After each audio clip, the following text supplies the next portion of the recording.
Very good. Oh, that's Okay, good. here we go. Run. Okay. Okay. Hello, everyone. Welcome. This is our Friday, February 7th episode of Between Two Teachers. And welcome. My name is Consuelo Lara. I'm Madeline Cronenberg, and it's May 7th. What did I say? February. Yeah, it's May 7th. Thank you. It is May 7th, and it's easy in COVID times to get confused as to what month you're in because everything looks the same here on our screen, except I've left the pandemic behind, and because our classrooms are open again. We are, of course, going to do the land acknowledgement, where we pause to acknowledge that we have gathered on the ancestral territory of the Huichin, part of the unceded land of the Chochenyo and Karkin speaking Muwekma Ohlone people. We remember their continued connection to this region and give thanks to them for allowing us to live, work, learn, and pray on their traditional homeland, and offer our respect to their elders and all Ohlone people of the past and the present. So a lot has been going on in education, as it is every week. I wanted to just do one little shout out nationally to the good people of Youngstown, Ohio. I used to live in Youngstown, Ohio, and Ohio is a very active state around education politics and right now, and it has been for some time. And in Ohio, they have something called the Youngstown Plan. And the Youngstown Plan took all the school board power away from the elected members of the school board and gave it to an appointee from the governor. And this has happened in other districts, and when a trustee comes in, and they've had this in Youngstown now for 6 years. And the thing that's happened is things haven't gotten better. It would be one thing if you had some sort of corrupt, incompetent board and needed to change it. But what we have seen even this year is that a board can be changed. People on the board can resign and other people can get elected, right? Oakley is the perfect example of that. Exactly. They didn't have somebody else come in who's not from the community and then just run it from the outside. But this is an example. The Youngstown Plan is an example of that. And so there's major conversation in the state of Ohio around the Youngstown Plan, and just the whole idea of outside control, and how and when do you get your control back? Yeah, exactly. Right. And so that's a story to follow. Exactly. The other big story I think this week, but nationally, is that the Pfizer vaccines are now going to be available for adolescents. And so across America, I wish it was across the world, but maybe someday, hopefully it will be. But across the United States, we're now going to be able to have our students from 12 years old and up be eligible to be vaccinated. And here in West Contra Costa, but I am sure throughout the country, many schools will be opening to give the vaccine to the students at the schools, to make it much easier for parents to be able to have their kids vaccinated like they are. And that's a step forward to saying that this vaccine, the COVID vaccine, is going to be similar to other vaccines that are mandated for children to come into school. And that's as it should be. This is life and death, So I mean, if you have to get a measles shot to go to school, why wouldn't you have to get this? It now exists. It didn't exist before, but it does now. It's safe for these children. And soon, hopefully, it'll even be proven to be safe for much younger children, so that babies can just add it to the list of shots that they get as when they're very little. So that's really incredibly good news. And it means that we are going to get things back to normal in the school world. Schools are reopening all across the country. They've done a lot of different studies about who's open first and why they're now. We're starting to get the books on how things played out, why they played out one way, why they didn't play out another way. And this has been an unbelievable experience for all of us. And it's going to go down in history, right? Yeah. So many ways. This is already historically changing education for sure. Yeah. Okay. This week in Contra Costa College, I have the link in here to the 3 finalists who were interviewed publicly.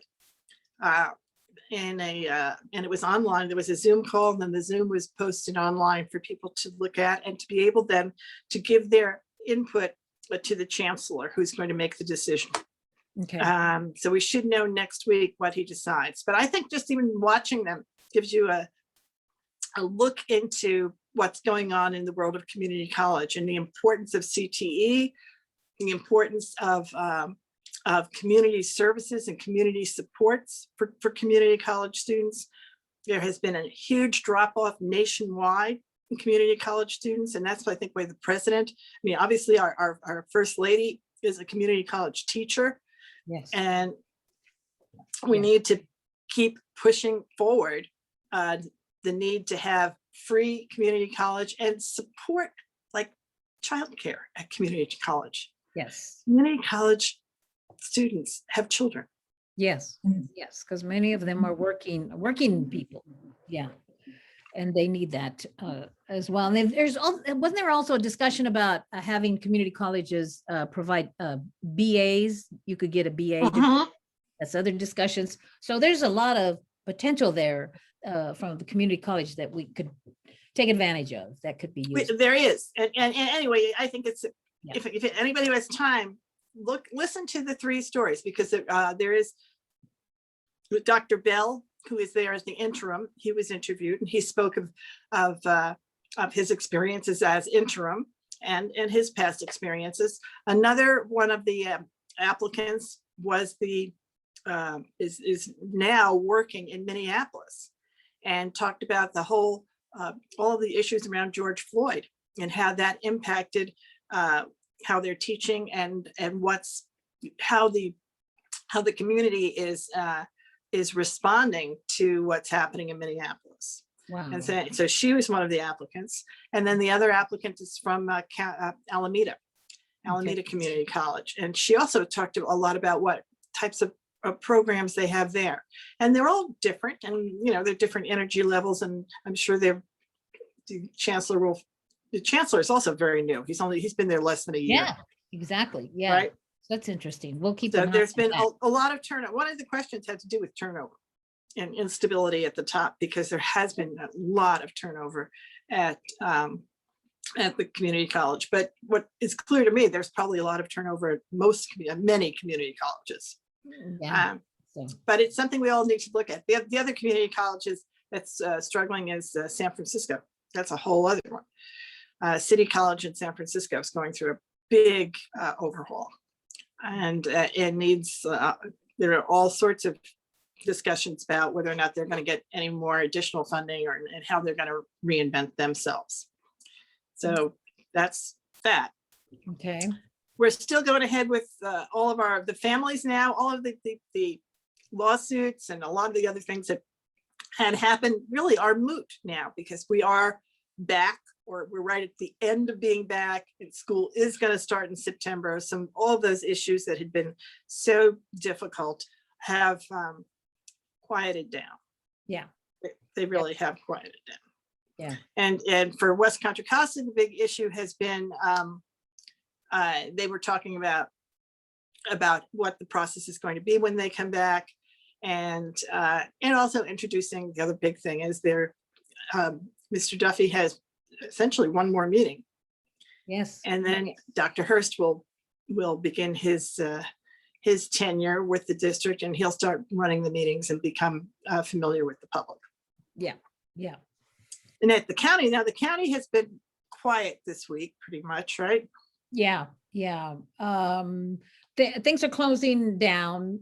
So there's celebrations, and there's like the CTE celebration on May 11th for the students, excellence in the ROP students. That's available to participate and watch at the county office. And as far as Area 1, which is the district, there were some other things that were shared, like the COVID testing. As of week 2, we're now week 3, 50% of the students have been tested, 70% of staff, and there's only been 11 positive cases to date. And some other things that are going on. There's a reclassification ceremony Monday, the 24th. There's going to be no more smoke days, I guess. Oh, no. What did they call it? Oh, May 10th is for smoke days. Sorry. And the African American Students Honor Ceremony is Tuesday, May the 25th. Of course, our new superintendent comes on board May 17th. And student vaccines for those who are 12 and above potentially are going to start May 25th at Pinole Valley High School, De Anza, and Kennedy. Yes. From Tuesdays to Saturdays. So that's a big one.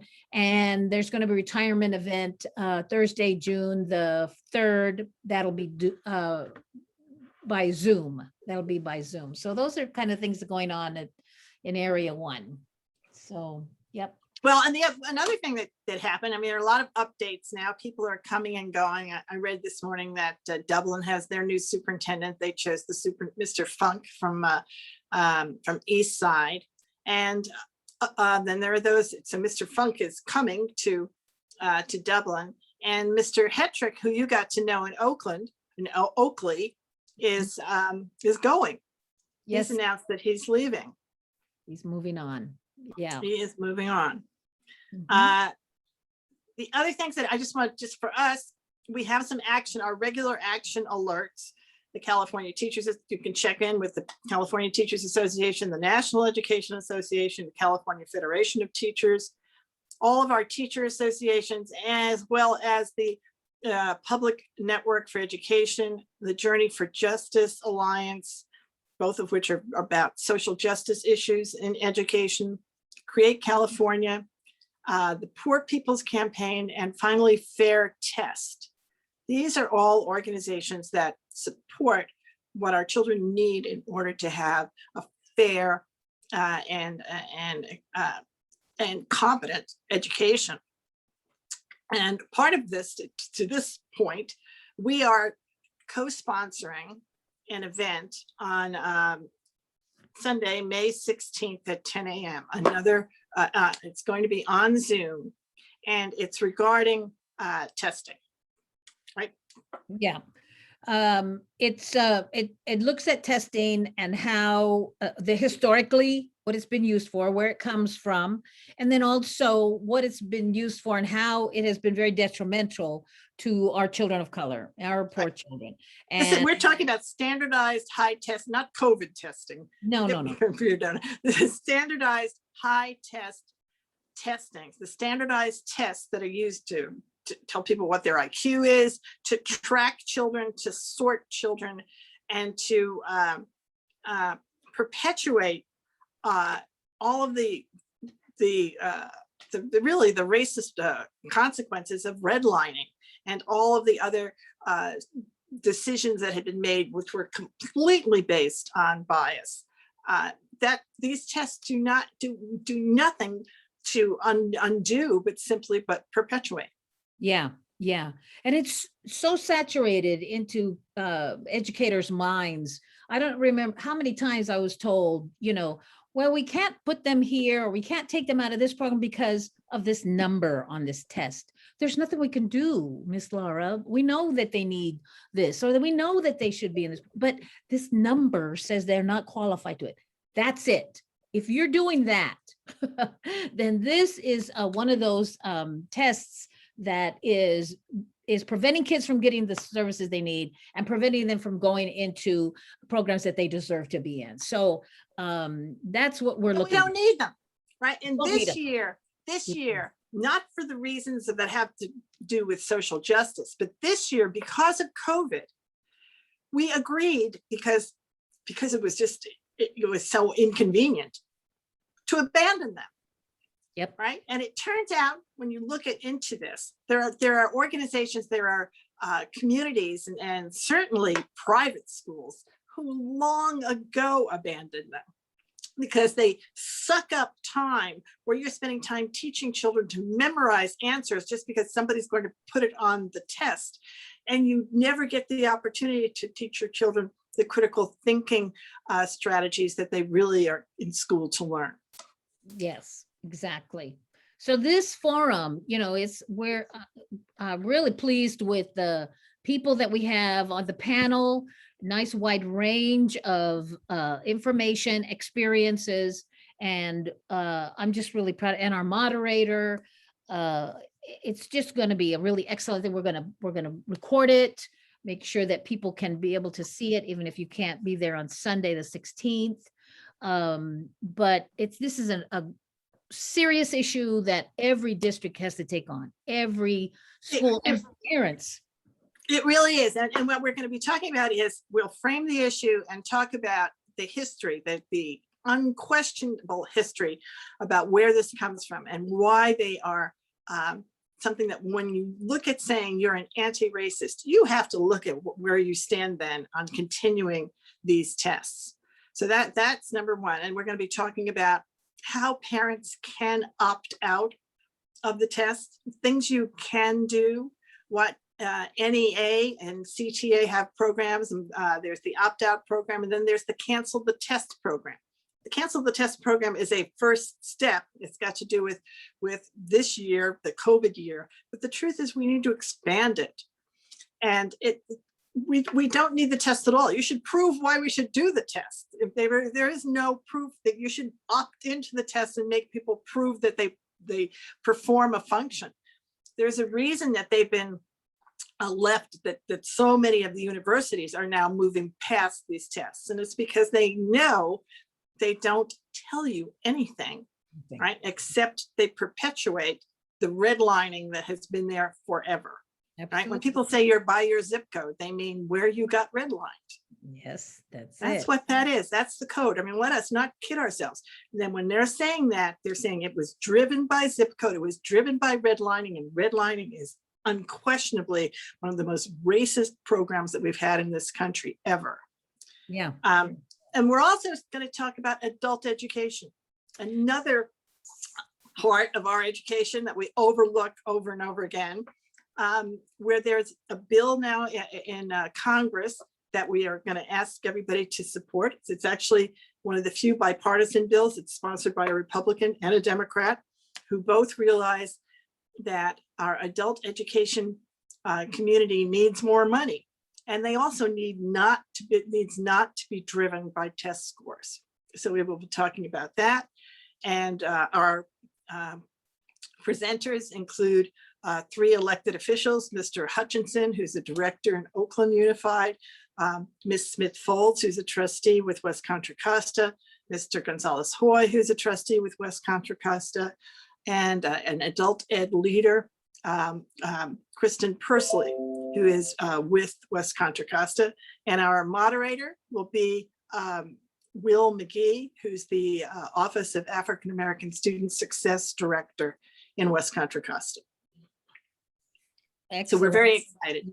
We're very excited about this. This is really necessary, and we're hoping it's spread widely. This is really something people need to understand. It's going to be a mind-blowing thing for some people because we're so set in this practice, but this is how we get to systemic injustice, really. Yeah, and we can't say, well, there's nothing you can do about it. No, there is. This one there is a network of schools in New York State called the New York State Performance Standards Network or Consortium, and the schools in that consortium all do project-based learning. We're not inventing this. This is what our CTE program does, project-based learning, where children have to do something much harder, but much more effective and useful than memorizing how to bubble things on a test. They do their projects, they present them to other people, they develop all the skill sets you need for success in life. And that is what we want to bring to West Contra Costa and as a pilot, and then to the rest of the state of California and the rest of the country. Yes, absolutely. So when you say, well, what'll we replace it with? There is lots that we can replace it with. That is much better. much better, much more useful and accurate and helpful to bring, an education that's more just to Right. those students who are the most in need. This is So, all about improving, right? This is all about improving education and what we're, and not continuing to misuse the time of our children and our staff to do something that makes, that is not useful, that has proven to be absolutely not useful. And just so you know, the People's Campaign, the Poor People's Campaign, Fair Test, all of these groups have this as part of their philosophy. It's part of their campaign planks to eliminate standardized testing. So we're just pulling that up and elevating it and saying, let's take the steps to start to do it. and my call to action to every school board and every county board of education is to pass resolutions supporting this act, this, strategy that of getting out of the tests, not having to do with COVID. The test itself are wrong. And I think we all need to pass those. And then ultimately at Sacramento, there needs to Right. be a law against it. So we're working towards that as well. So Right. the momentum is moving. Yeah, it's growing. It has to start somewhere, right? And we are joining with everybody, all the other forces that are out there now, and just saying, let us not talk about canceling the test just this one time. Why don't we just permanently cancel the test? That's the thing that makes the most sense. So please join us then on Sunday, May 16th. Not this week's Mother's Day, so it's not this week, but the following week. And we'll talk about it again next week. Yes, we will. Right. Very good. And then finally, we have a shout out. And I just want to give a shout out to, usually we give out shout outs to our teachers and administrators, but this week I want to give a shout out to Debbie Haney. And Debbie, I hope you're watching this, or someone will tell you that we mentioned you. Debbie is retiring. She has been with West Contra Costa for, I guess, over 30 years.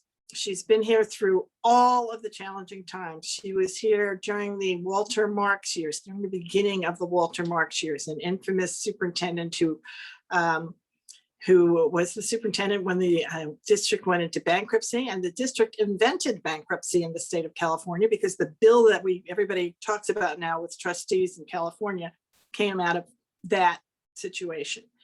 Debbie was here then. She was working in the schools then. She's been working at different school sites and then down in the district office through all the superintendents that have followed Dr. Marks. And we will certainly miss her. I know that she has served the district so very well over all these many years and has an incredible perspective on everything that happened and why it happened and how much what the struggles have been and how people have gotten past them. Yeah. So I just want to say a personal goodbye and thank you from everybody in the district, Debbie, for everything that you did, as well as everybody else. I know they're going to be having at the end of this month a retirement event for everyone who is retiring and leaving. And of course, there's Mr. Duffy, but we'll mention Mr. Duffy. We'll give him another week before we mention our. Yeah, we've got so many people to honor for sure as they pass through. So yes, thank you. Everything, you've done, Debbie, is pretty amazing. Thank you for being there for all of us. We've all got wonderful memories of her, the way she's been so supportive of board members, certainly, of course. Absolutely, really. And this is like, we're taking our little opportunity as board members, former board members in West Contra Costa, to particularly thank Debbie, because Debbie was our link to getting our work done. Yes, absolutely. She was that. Yes. All right. Okay. So thank you all very much for joining us. Make sure you put May 16, 10 a.m. on your calendar. Yes. And have a happy Mother's Day. Happy Mother's Day. Bye-bye. Bye-bye.